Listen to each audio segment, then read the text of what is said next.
à tous, bienvenue sur la voix intime. Alors j'avais envie de vous faire un tirage un peu spécial aujourd'hui.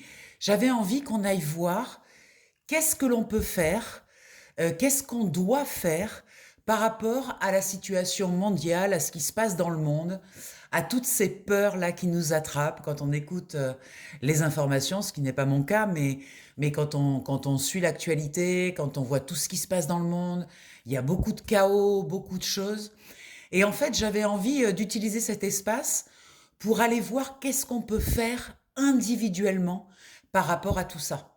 Voilà, donc on va faire un tirage en croix comme d'habitude et on va aller voir un petit peu quelles sont les énergies et voir surtout à notre niveau qu'est-ce qu'on doit faire par rapport à tout ce qui se passe. Allez, je mélange, je dispose les cartes et je vous retrouve après.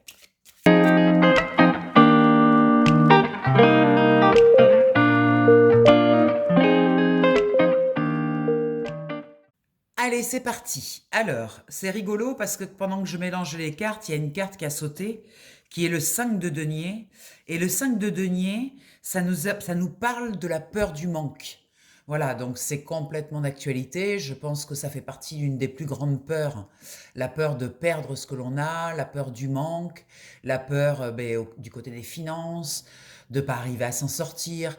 De toute façon, je pense qu'il va y avoir beaucoup de peur. Alors l'idée, c'est d'arriver à trouver qu'est-ce qu'on doit faire avec ça.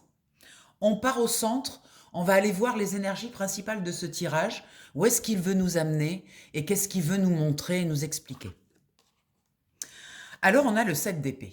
Le 7 d'épée, c'est une carte qui nous indique que, en fait, on n'est pas obligé de rester. Voilà, quand il y a une situation conflictuelle, quand il y a quelque chose de toxique, on n'est pas obligé de rester. On a toujours le choix de s'éloigner, de tourner le dos. Alors ça, c'est une carte intéressante pour ça, c'est-à-dire de subir, la notion de subir, eh bien, elle est très personnelle. C'est-à-dire que jamais personne ne peut nous obliger à quoi que ce soit. On a toujours la possibilité de tourner les talons et de s'en aller.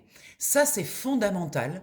Et en même temps, dans cette carte, dans ce 7 d'épée, il y a aussi une notion de fourberie, quelque chose aussi qui nous indique qu'il y a quand même, c'est pas clair. Voilà, la situation, elle n'est pas super claire. On n'arrive pas à y voir clair. On sent qu'il y a des choses sous-jacentes qu'on ne nous dit pas. Et ça, c'est un sentiment général. Par-dessus, on a un 6 de coupe qui nous rappelle l'importance de l'harmonie.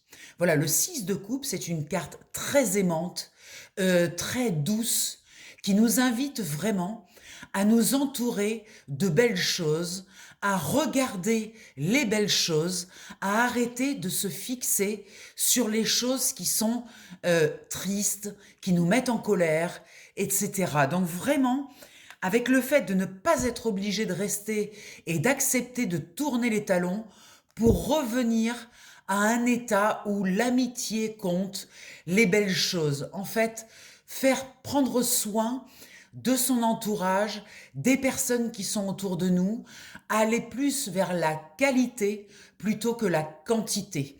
Et le 6, c'est vraiment aussi reprendre ses responsabilités, reprendre son pouvoir, savoir que c'est nous qui décidons de notre vie. Alors là, déjà, on a une belle analyse globale sur le fait du pouvoir personnel et sur le fait de porter notre attention sur les belles choses, plutôt que regarder tout ce qui est triste, qui nous met en colère et qui est délétère. Au niveau des énergies du haut, on va aller voir au niveau de notre spiritualité, de tout ce qui concerne notre partie la plus élevée, qu'est-ce que l'on peut faire pour sortir justement de cet état d'anxiété anxiogène que l'on traverse en ce moment au niveau de la société. Magnifique, on a le magicien. Le magicien qui nous rappelle, souviens-toi, tu as la capacité de tout transformer. La loi de la manifestation. En fonction de ton état, ton univers, la pièce de théâtre, le grand terrain de jeu, va se modifier en fonction de ce que tu aimais.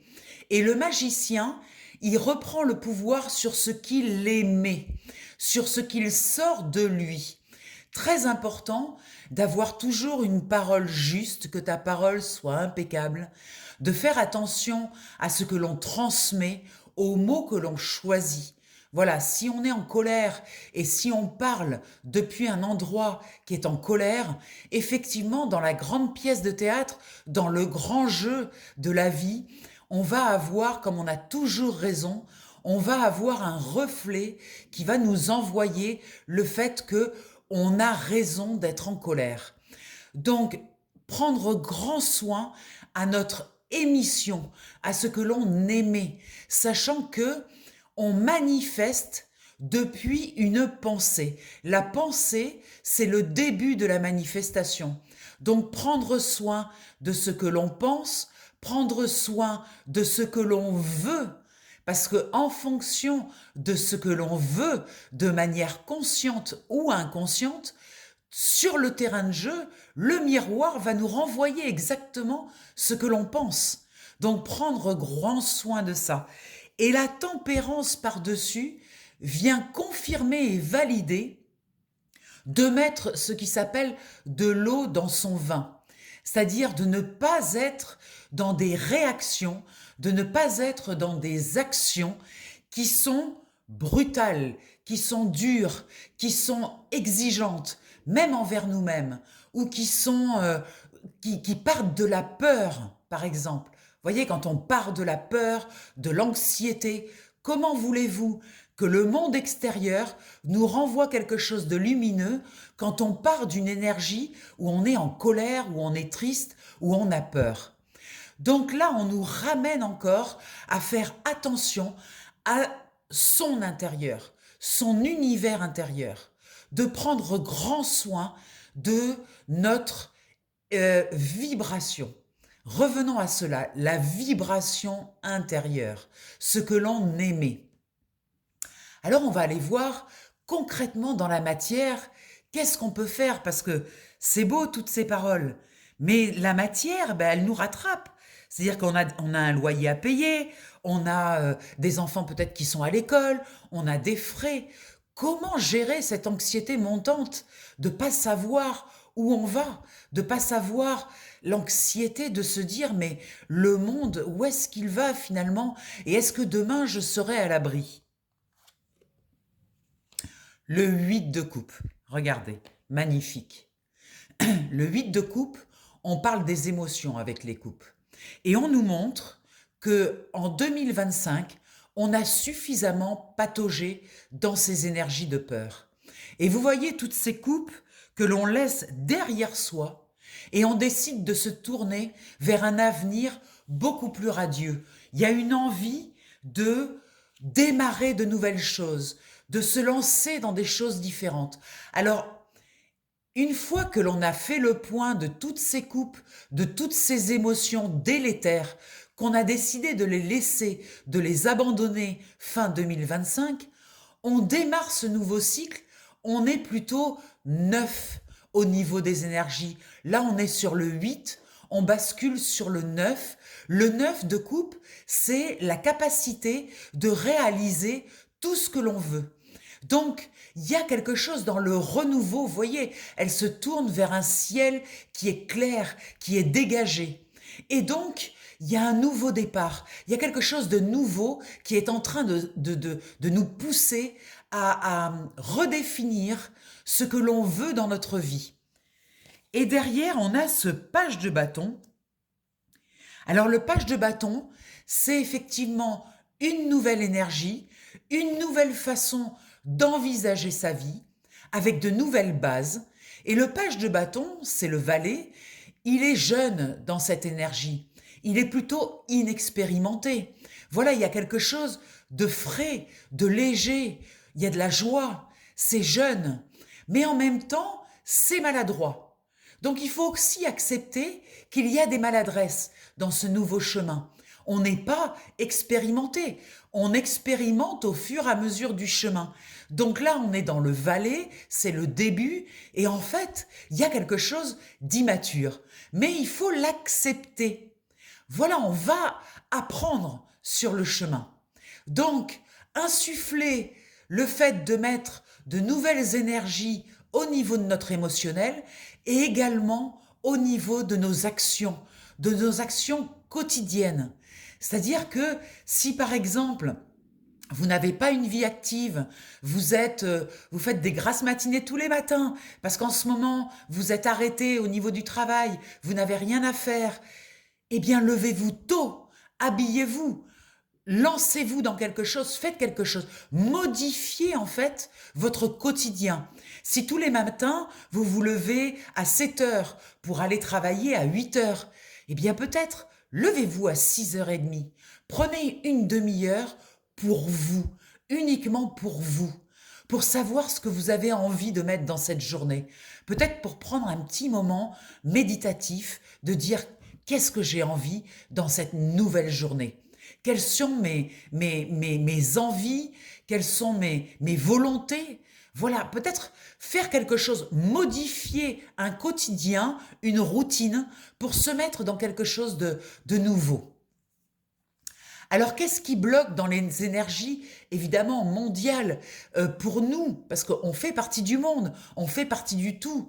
Donc, qu'est-ce qui est bloqué au niveau mondial qui nous impacte directement et qui nous bloque? L'as de denier, la capacité à remettre en mouvement l'énergie d'argent, à réinvestir ou à investir dans quelque chose de nouveau. Alors l'as de denier, il est bloqué parce qu'en fait, c'est la peur qui le bloque. C'est-à-dire que le peu que l'on a, eh bien, on le garde en réserve au cas où. Et ça part d'une peur. Et on nous dit, vous voyez, cet argent que vous gardez, que vous mettez de côté au cas où, eh bien l'argent étant une énergie, vous bloquez cette énergie. L'argent, c'est une énergie circulaire. L'argent a besoin de circuler. C'est un va-et-vient. Ça sort et ça rentre. Ça fait partie de ces énergies mouvantes qui sont sans arrêt en mouvement.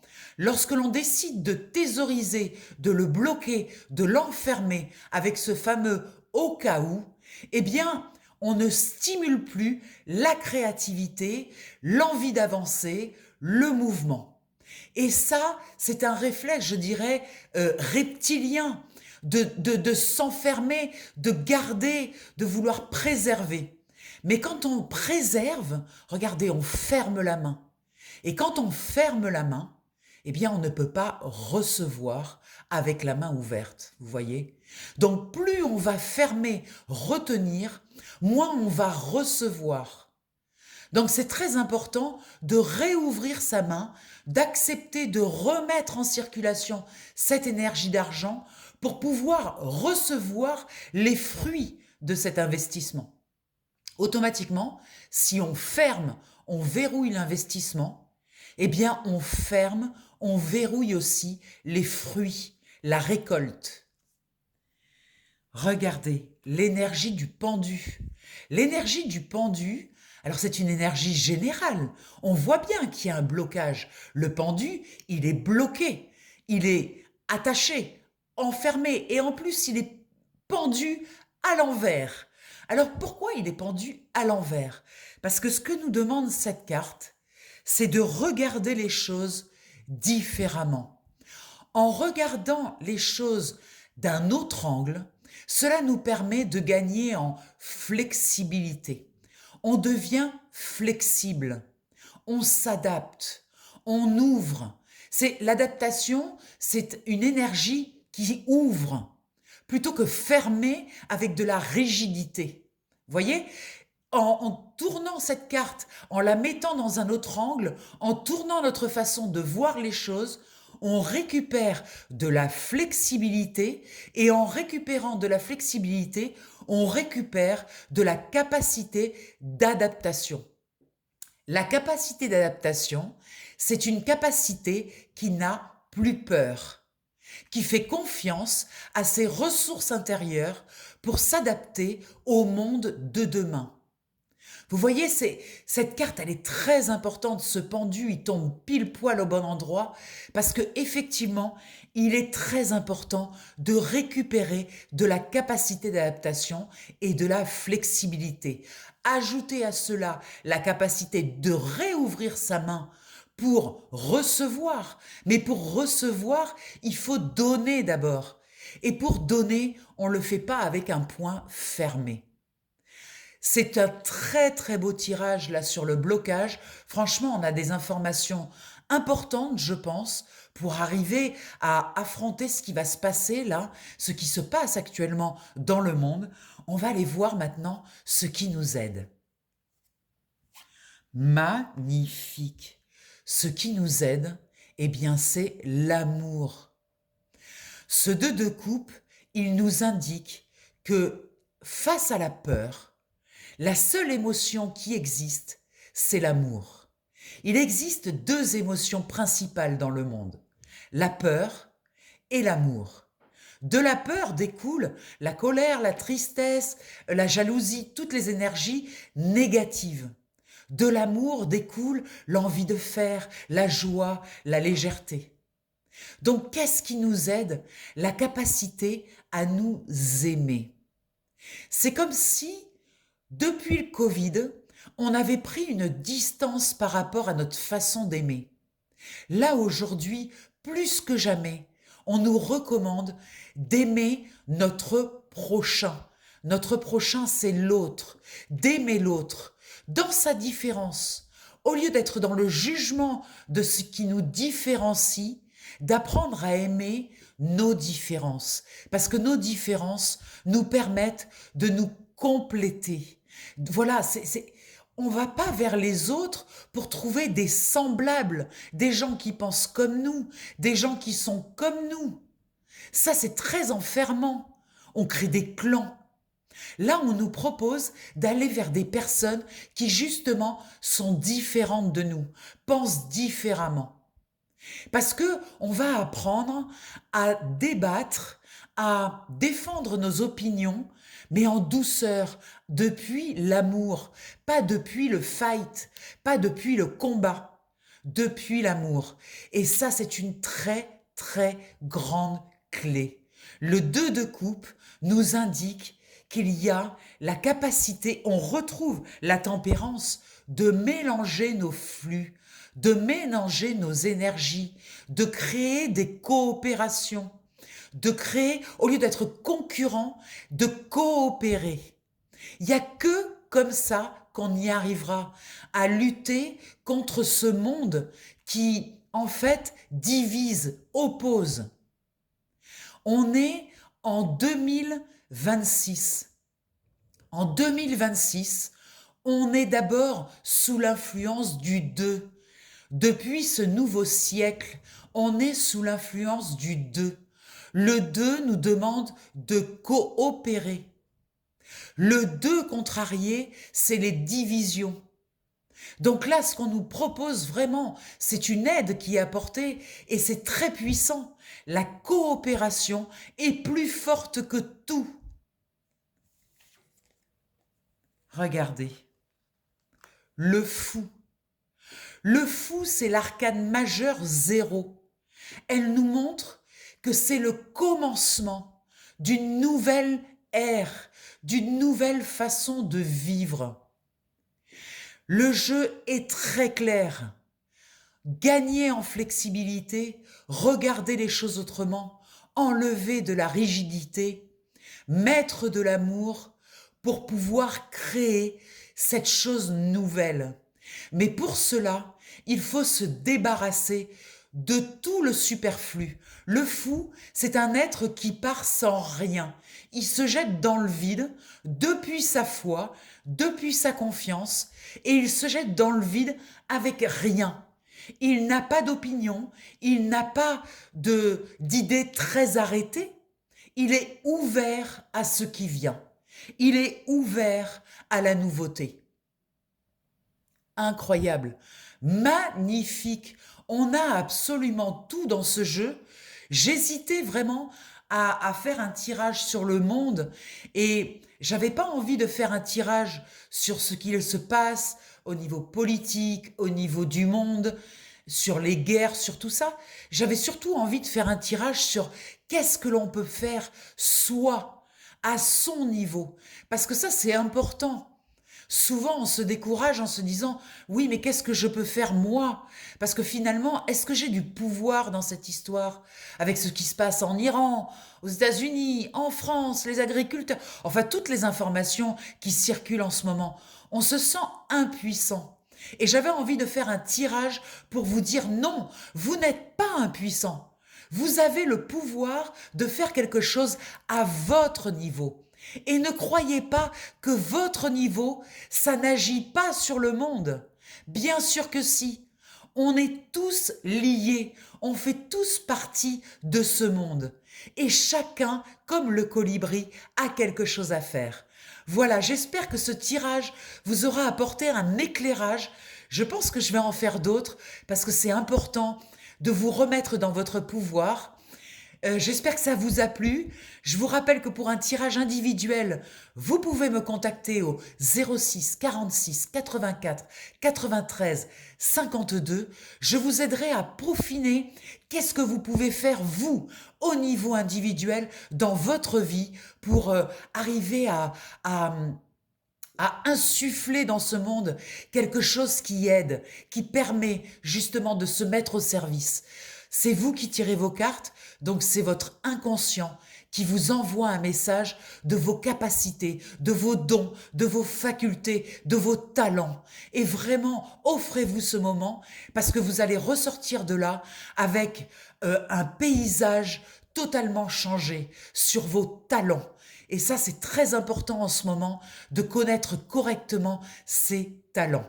Je vous embrasse bien fort. Ça se passe sur WhatsApp, c'est en visio. Et appelez-moi sur WhatsApp, envoyez-moi un message que je vous donne ce petit coup de pouce. Je vous embrasse bien fort. Je vous souhaite bien une merveilleuse journée et je vous dis à tout vite. Bye bye.